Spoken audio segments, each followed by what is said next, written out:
اعوذ باللہ من الشیطان الرجیم بسم اللہ الرحمن الرحیم۔ جونپور اتر پردیش انڈیا میں پیدا ہونے والے رشید احمد صدیقی ایک مشہور اردو رائٹر اور پروفیسر ہیں۔ انہیں ساتھیہ اکیڈمی اردو کی طرف سے ایوارڈ ملا جو کہ غالب کی شخصیت اور شاعری پر تھا۔ وہ نہ صرف ایک مزاح نگار ہیں بلکہ وہ ایک بہترین خاکہ نگار بھی ہیں۔ آٹوبایوگرافی یعنی اپنی شخصیت کے بارے میں سوانح حیات جس کو کہا جاتا ہے بھی انہوں نے لکھی۔ اس کے علاوہ مشہور شخصیات کے خاکے اور خطوط کے بہت سے مجموعے ان کے شائع ہو چکے ہیں جو ان کی عمدہ نثر نگاری اور انشا پردازی کے خاص نمونے ہیں۔ طنز و ظرافت میں بھی وہ اپنا خاص مقام رکھتے ہیں۔ انہوں نے غیر افسانوی موضوعات کو منتخب کیا اور بہت ہی خوبصورت ادبی مرقع تحریر کی ہے۔ ان کے موضوعات میں علی گڑھ، اردو غزل، تحریک سر سید اور بعض تہذیبی موضوعات شامل رہے ہیں۔ رشید احمد صدیقی کے خطوط پر کام کرنے والے اور ان کو ایک منظم طور پر کتاب کی شکل دینے والے سلیمان اطہر جاوید صاحب تنقید میں ایک نمایاں مقام رکھتے ہیں۔ انہوں نے رشید احمد صدیقی کی زندگی پر بہت زیادہ کام کیا ہے، چنانچہ یہی وجہ ہے کہ ان کا رشید احمد صدیقی کے ساتھ ایک خاص تعلق، محبت اور الفت کا رشتہ قائم تھا۔ سلیمان اطہر جاوید کے بارے میں کسی نے کیا خوب لکھا ہے کہ ان کے قلم میں جو جوش اور جذبہ اور روانی ہے وہ جوانوں جیسی، اور اس کا دبدبہ، اس کی فراست اور دانش ایسی ہے جیسے کہ بزرگ داناؤں جیسی ہوتی ہے۔ چنانچہ ان الفاظ سے ان کی شخصیت، ان کے کام کا خوبی سے اندازہ لگایا جا سکتا ہے۔ رشید صاحب کے بارے میں لکھتے ہیں کہ رشید صاحب ظریف شروع سے رہے ہیں اور اب اس پر وہ شریف بھی ہو گئے ہیں، اور جس مرد رشید میں یہ دونوں دولتیں ظرافت اور شرافت کی جمع ہو جائیں اس کے لیے باقی ہی کیا رہ جاتا ہے۔ ان کا قلم ان کی زبان کی طرح اظہار خیال کے لیے ہے، اخفاء خیال کے لیے نہیں۔ ان کے مکتوب ان کے دل کا آئینہ ہوتے ہیں اور اس لیے قابل عزت بھی، قابل توجہ بھی۔ وہ طلسم ہوش ربا کے اس اسرار خانے میں قدم نہیں رکھتے، وہ بوستان خیال کی سیر نہیں کراتے، وہ گلستان سعدی کی نئی چمن بندی کرتے ہیں اور اس گلستان کے لیے نئے نئے پھول، نئی نئی بہاریں اور سدا بہار خوشبو کی طرح کام کرتے ہیں۔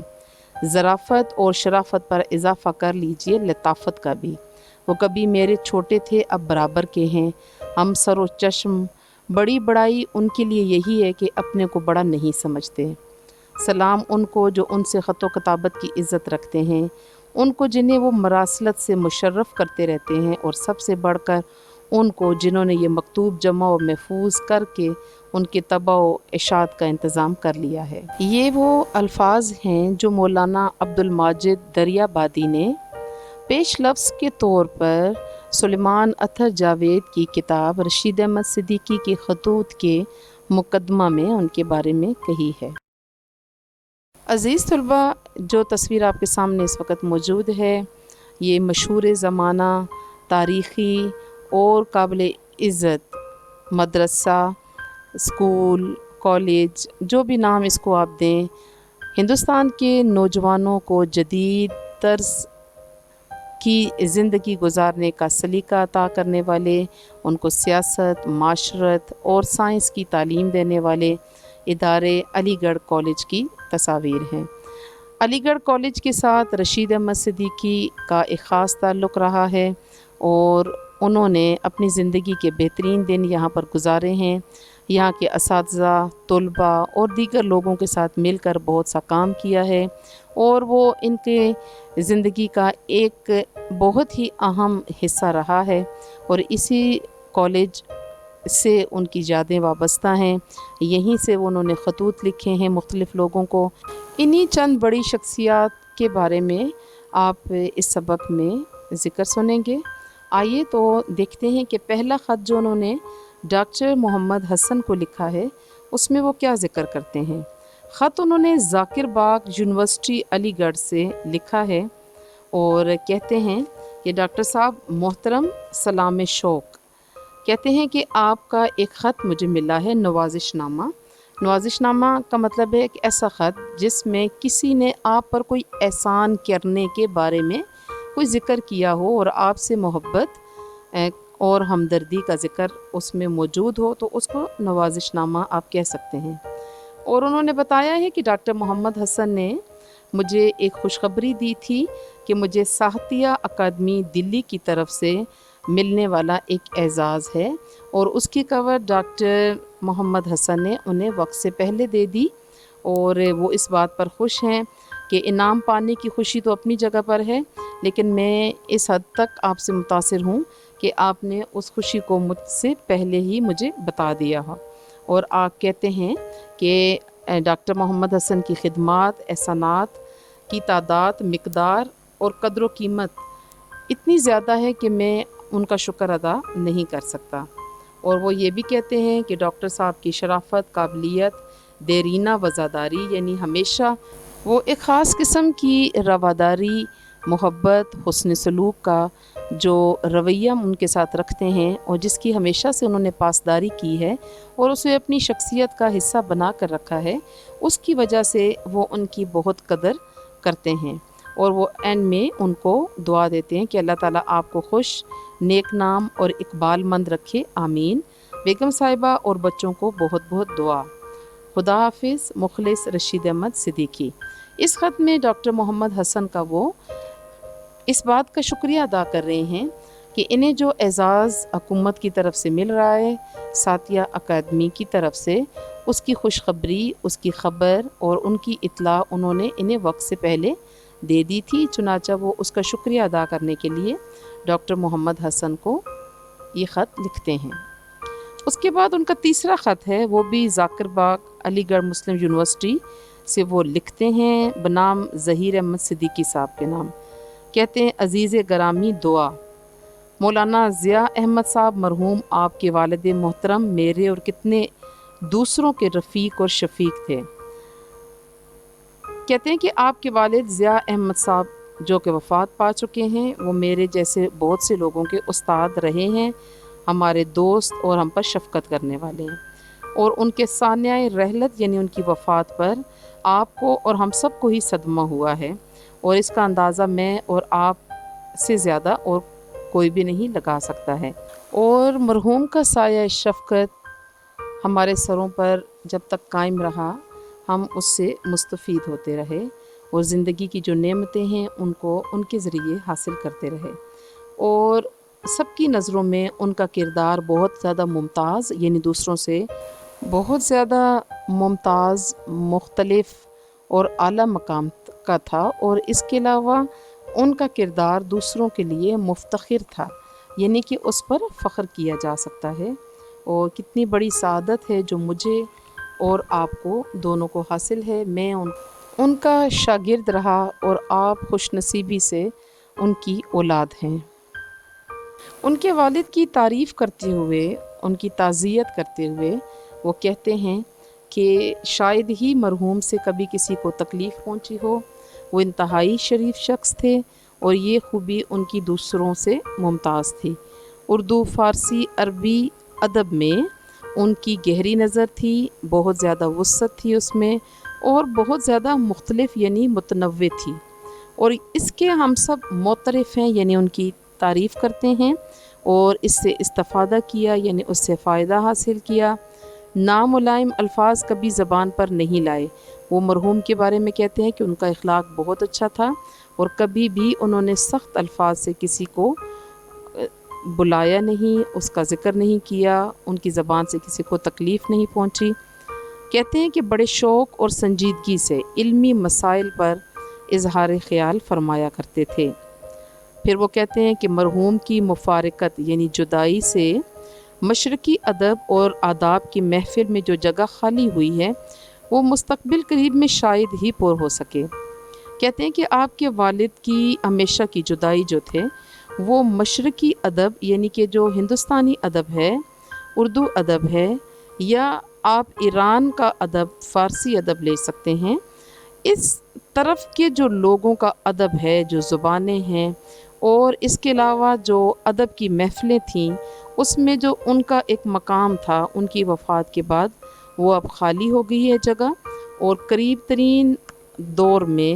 مشکل ہی ہے کہ کوئی وہ جگہ پر کر سکے، یعنی ان جیسا کوئی اور قابل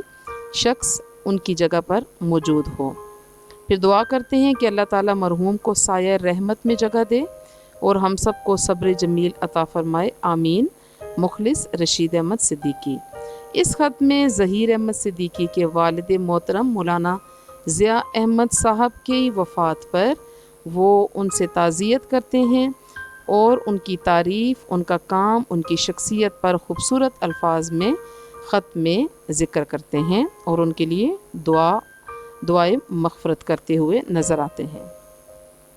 تیسرا خط ہے ڈاکٹر پروفیسر سید بشیر الدین صاحب، جو کہ انڈین لائبریری میں علی گڑھ میں لائبریرین تھے۔ کہتے ہیں بشیر صاحب مکرم، آداب۔ وہ کہتے ہیں کہ 27 اکتوبر کو آپ کا نوازش نامہ مل گیا تھا، جواب میں دیر ہو گئی ورنہ خطوط کا جواب عموماً ہم روزہ دیتا ہوں۔ غالب کی طرح رشید احمد صدیقی بھی خطوط کا جواب روزانہ دیا کرتے تھے، چنانچہ ہم روزہ کا مطلب ہے کہ میں روز کا روز جو بھی خطوط آتے ہیں اس کا جواب دے دیا کرتا ہوں، مگر اس دفعہ مجھ سے تھوڑی سی دیر ہو گئی ہے۔ کہتے ہیں کہ میں اپنے اوپر کوئی بقایا نہیں رکھنا چاہتا، یعنی میں کسی قسم کا قرض، کسی قسم کا بوجھ اور محبت، خلوص، چاہے وہ خطوط کی شکل میں ہو یا احسان کی شکل میں اس کو اپنے اوپر واجب نہیں رکھتا، یعنی اس کو میں چھوڑتا نہیں ہوں۔ پتہ نہیں کہ کب کیا ہو جائے تو کوئی یہ نہ کہے کہ مجھ پر اس کا کچھ واجب الادا تھا، یعنی وہ اتنی احتیاط کرتے ہیں کہ روپیہ، پیسہ اور مال تو ایک طرف، اگر کسی نے انہیں خط لکھا ہے تو اس کا جواب دینے میں بھی وہ تعامل نہیں کرتے، لیٹ نہیں کرتے، دیر نہیں کرتے۔ کہتے ہیں کہ کچھ دنوں سے ہجوم میں تنہائی کا احساس ہونے لگا ہے جو روز بروز گہرا ہوتا جاتا ہے۔ رشید احمد صدیقی نے بہت ہی خوبصورت اور گہری بات کی ہے جس میں ان کا احساس تنہائی نظر آ رہا ہے کہ ہجوم میں تو میں ہوتا ہوں، رش ہوتا ہے، ارد گرد بے شمار لوگ ہوتے ہیں، ملنے جلنے والے رشتہ دار، مگر میں ان دنوں میں اپنے آپ کو بہت تنہا محسوس کرنے لگتا ہوں اور اپنے آپ کو ہجوم میں تنہا محسوس کرتا ہوں، جیسے کہ میرا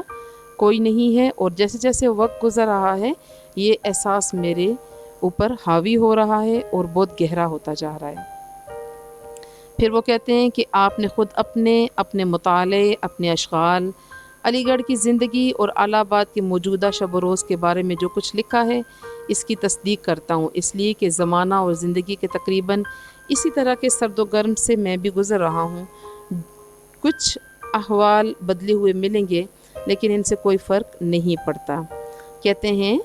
کہ پروفیسر صاحب جو کہ لائبریرین تھے، انہوں نے اپنے خط میں بتایا ہوگا کہ میری مصروفیات کیا ہیں، میں کیا کیا کرتا ہوں، مطالعہ کرتا ہوں، اس کے علاوہ جو میری زندگی کے باقی شب و روز ہیں، ڈیلی لائف ہے،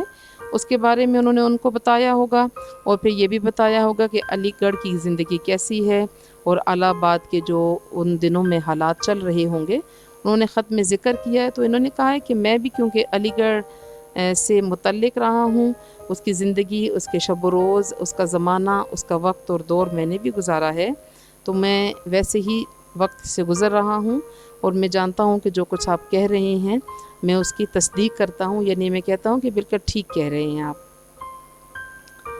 مزید کہتے ہیں کہ موجودہ صدی کے ابتداء میں تقریباً 30-40 سال تک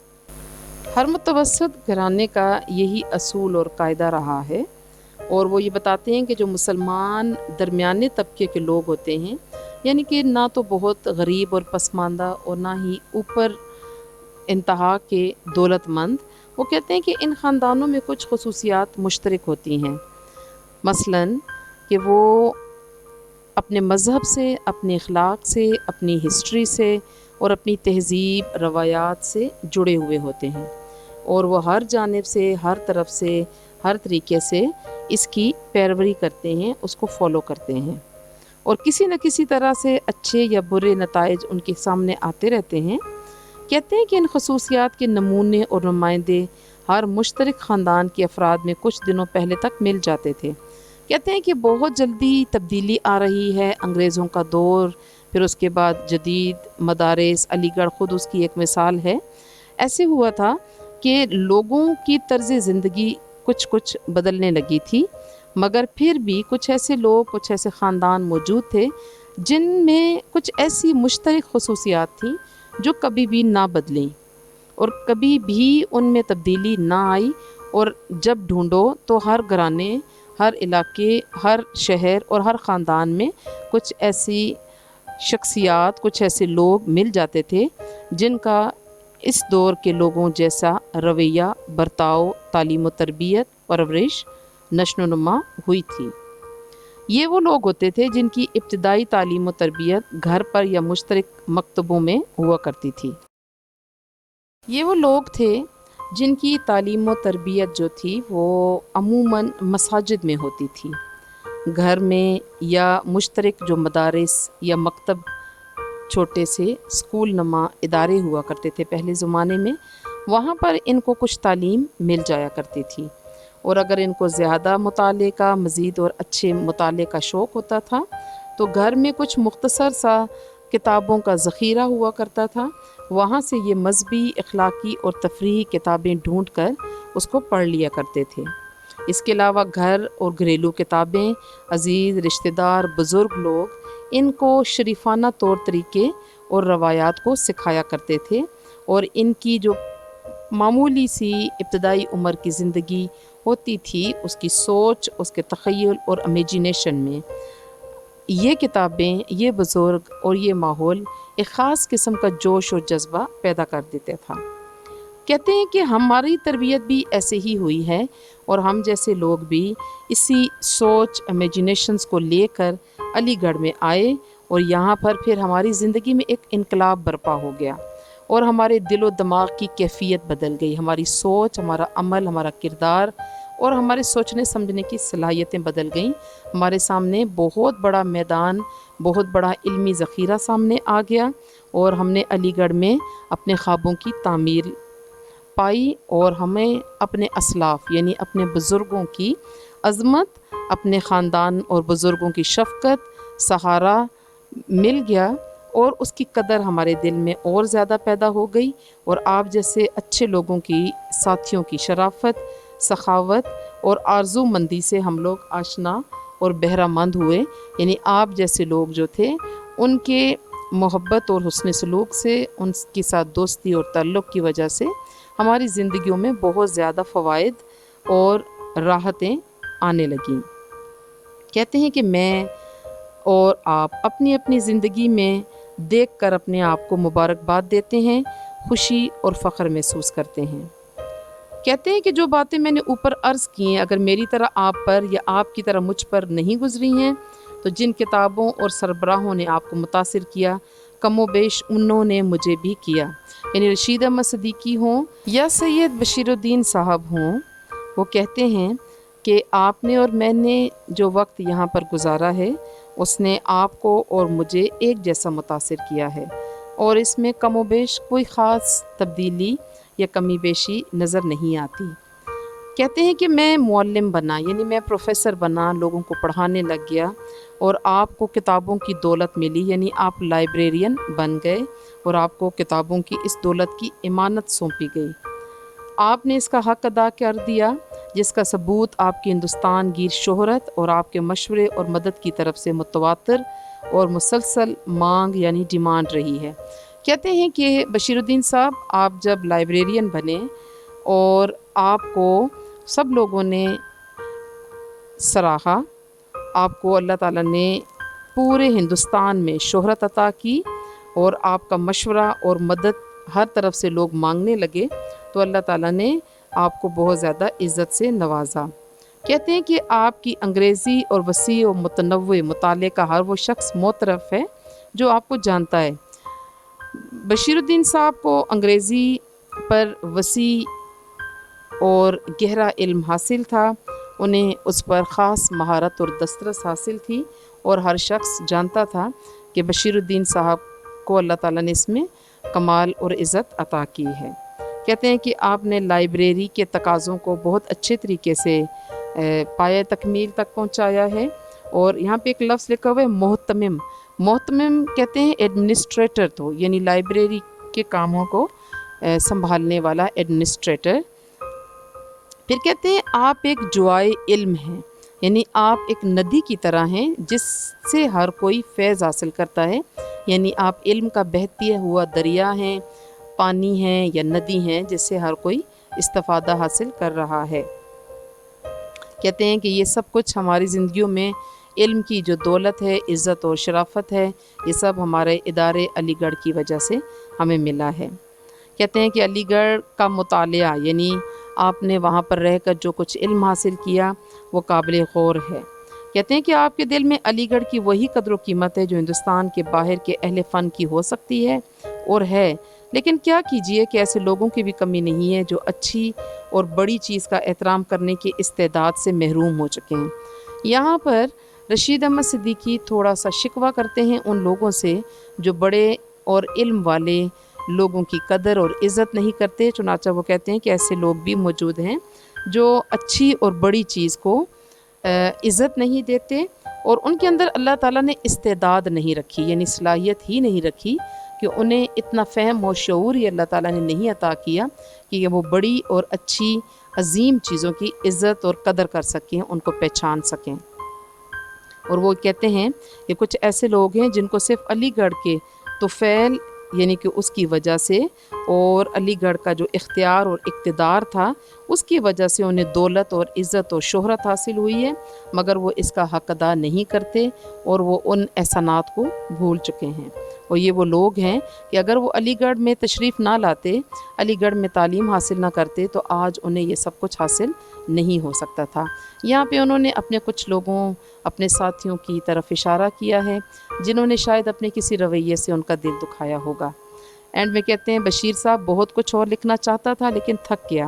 اچھا بشیر صاحب خدا حافظ. متعلقین کو دعا، محترمہ بیگم صاحبہ کو سلام. متعلقین کا مطلب یہ ہے کہ آپ کے ارد گرد جو بھی لوگ ہیں، چاہے ان کے رشتہ دار، بچے، خاندان والے ہیں، ان کو میری طرف سے سلام اور دعا دیجیے گا اور ان کی محترمہ بیگم صاحبہ کو بھی دعا اور سلام بھیج رہے ہیں. مخلص رشید احمد صدیقی.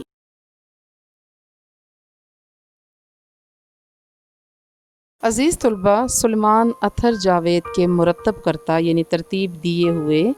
رشید احمد صدیقی کے خطوط آپ نے سنے. ان کی مفہوم آپ کو انشاءاللہ سمجھ آ جائے گی.